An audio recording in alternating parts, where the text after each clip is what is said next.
Worksheet 9C, and also calculate the support reactions and draw the shear and bending moment diagram for the beam loaded as shown. It's also a cantilever free on the left and fixed support on the right. So with that here, and we have a triangular distributed load with 0 in the middle and 5 kilonewton per meter on the right. So with that triangles, we know the magnitude of the equivalent concentrated load is equal to the area under the load curve, and that is 5 kilonewton per meter times 6 meter divided by 2. So it will be 15, as you can see here, 15 kilonewton. So with that 15 kilonewton, the location is 1/3 from the base based on the centroid of the triangles. If you don't, go back to the inside cover of the textbook, and that you see the y bar here equal to h/3 for the triangles. So from that you can see that here, that 1/3, so 6/3, so that is 2 meter. And from that we can be able to find out the fixed end with the horizontal force. It will be 0 if you sum up on the force in x direction, so the horizontal. The vertical, it will be equal to 15 kilonewton for the equivalent distributed load, and at the free end on the left 10 kilonewton, so you have 15, or you go down, so the reactions have to be go up equal to both, so it will be 25 kilonewton. And for the moment about the fixed ends, you have 10 kilonewton on the left end time 12, 10 times 12, 120 kilonewton meter, and that it will be counterclockwise. And then we have 15 kilonewton times 2, so it means 30 kilonewton meter. Also about the fixed end, it counterclockwise, so 120 kilonewton meter from the 10 kilonewton in the left, and then 30 kilonewton meter due to the distributed load because on the fixed end, so it both are counterclockwise. 120 plus 30, it will be 150 kilonewton meter counterclockwise. So the fixed end have to be the same magnitude but opposite direction, so it will be 150 kilonewton, and it have to be clockwise to balance with the moment due to 10 kilonewton and 15 kilonewton. So if you're not sure yet, again, you can go to find out, take the sum of all the moment about the fixed ends to get that. So we have the reactions at the fixed ends, and now go to the shear diagram. Shear diagram, we look at the distributed load. So with that we can area under the first one, nothing, and then the distributed load, again you see the area under the load curve in there, it equal to negative 15 area under the load curve, and you can see that 15 kilonewton. So from V, always start from left to right and start with 0 here, and at the end you have 10 kilonewton going down, so it will cause the discontinuity on the shear diagram and move down, so 10 kilonewton negative. From the first 6 meter, there are no load applied on that 6 meter, so that it will be the shear, it will be constant, negative 10 kilonewton. And then you will have the negative 15 kilonewton due to the triangular distributed load as shown, so that the change in the shear equal to the area under the load curve, that we have negative 10 here, and it another negative 15, so it will be negative 25. So where negative 25, you will have that 20, 30, 25 here. So that is negative 25 kilonewton, and for the chain 15. Now we have two lines that we can draw, right? And this one, as you can see, the fixed, now the triangle distribution. So the slope is changing. Slope is changing for the shear diagram for the last 6 meters. As you can see, the slope of the shear diagram equal to the magnitude of the load.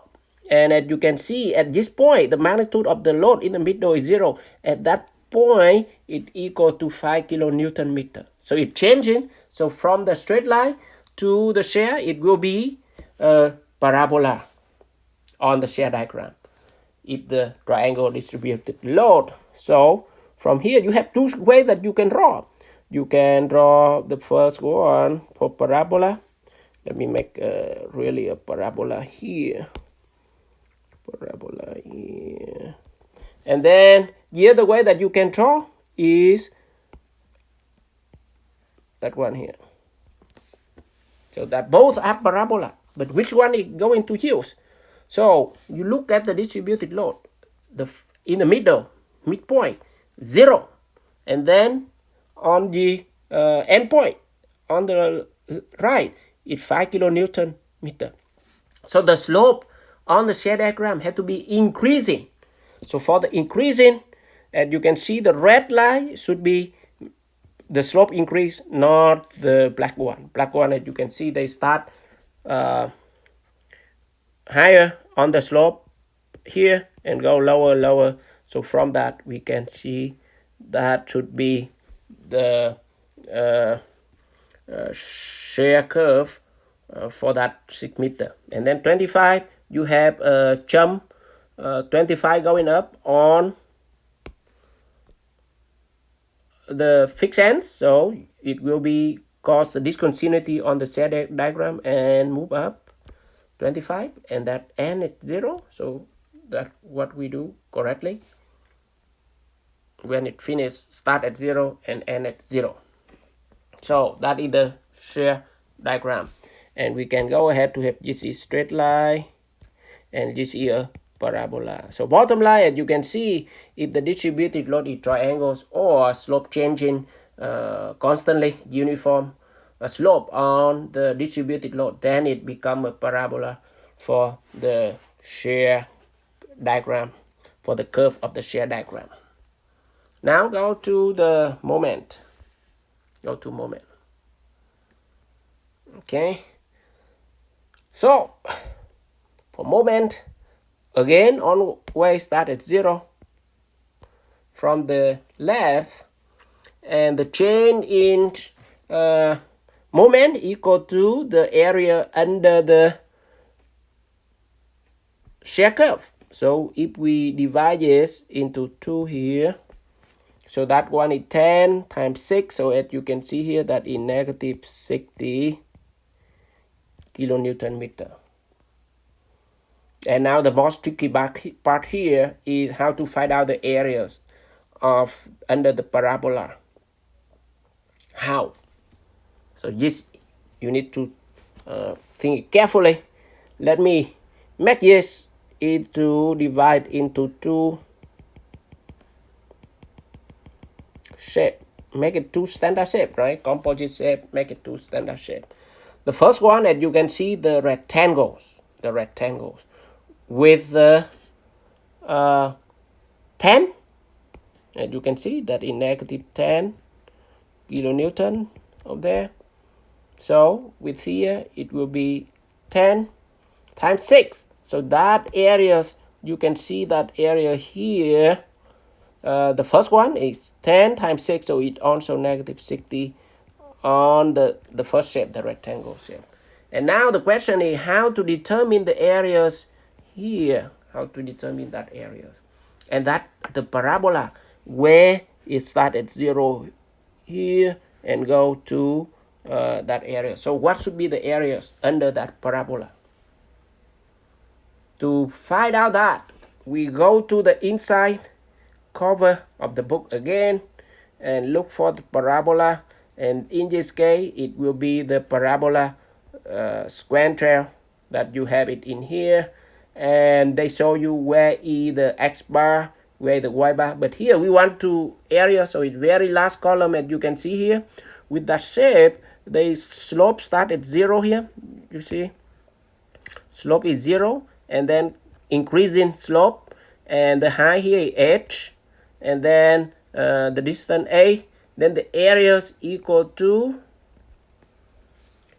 ah over 3. So for that area, the shaded area for the parabolic square, as you can see, it's exactly the same in this problem. So you see that a is in this case is 6, right? And then this portion, this is 10 kilonewton. That one is 15 kilonewton. For the total is 25, right? So it will be negative. So from that areas you have it areas equal to one third, right? So you have that area here, that question mark here, equal to one third of 6 meter times negative 15, and that what you have is equal to 6 times 15 divided by 3 equal to 30. So that equal to negative 30, and that meter kilonewton, so as you can see kilonewton meter. So from that we can rewrite in here, this question mark become negative 30 kilonewton meter, and the total areas it will be negative 60 plus negative 30, negative 90. Make sense? So that go to the inside cover of the book. So here you can go to the inside cover of textbook. So from that one, keep that in mind when you find out here. So from that we can go ahead to draw the moment diagram.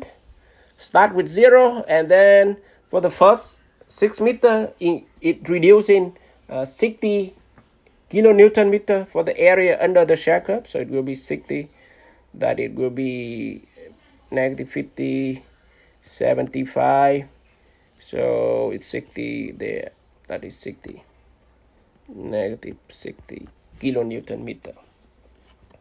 And it will be straight line because the shear it remain unchanged, negative 10, so the slope of this curve is 10 kilonewton, and it will be straight line. So you have that one. Now the second part, a little bit more tricky, but we already figured out the area under the load curve thanks to our good geometry, right? If you are not, then go back to the inside cover of the textbook to find out.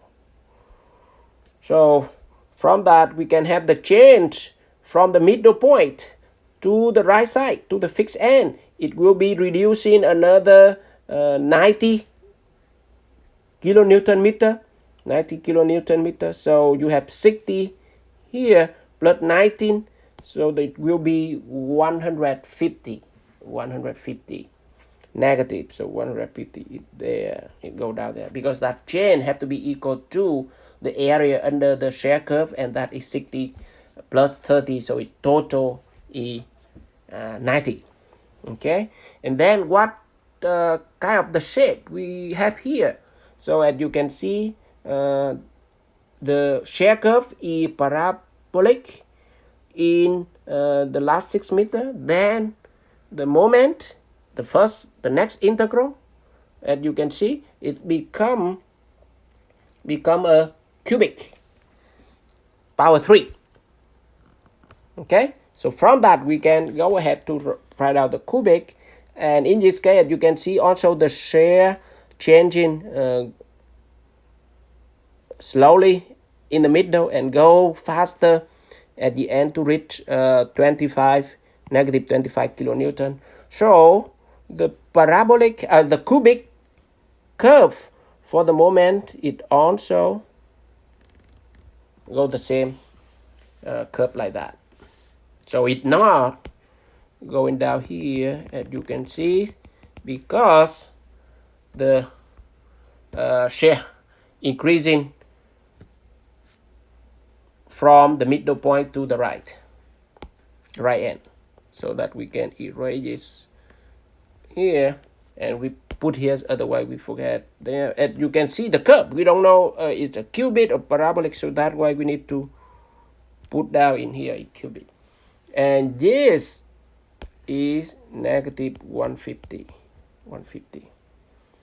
And then you have a 150 kilonewton meter at the external reaction at the fixed support at the right, and it clockwise, so it will cause the discontinuity in the moment diagram, and in this case clockwise, so it will be move up. So 150 move up, and move up negative 150, move up 150, so it's close at 0, as you can see there. So that here the cantilever for the worksheet 9C, and we can find out, okay, for this cantilever the most critical point, it will be near the fixed end, because as you can see at that point the moment, internal moment is maximum 150 kilonewton meter, and the shear is negative 25 kilonewton. With that, we're done for worksheet 9C.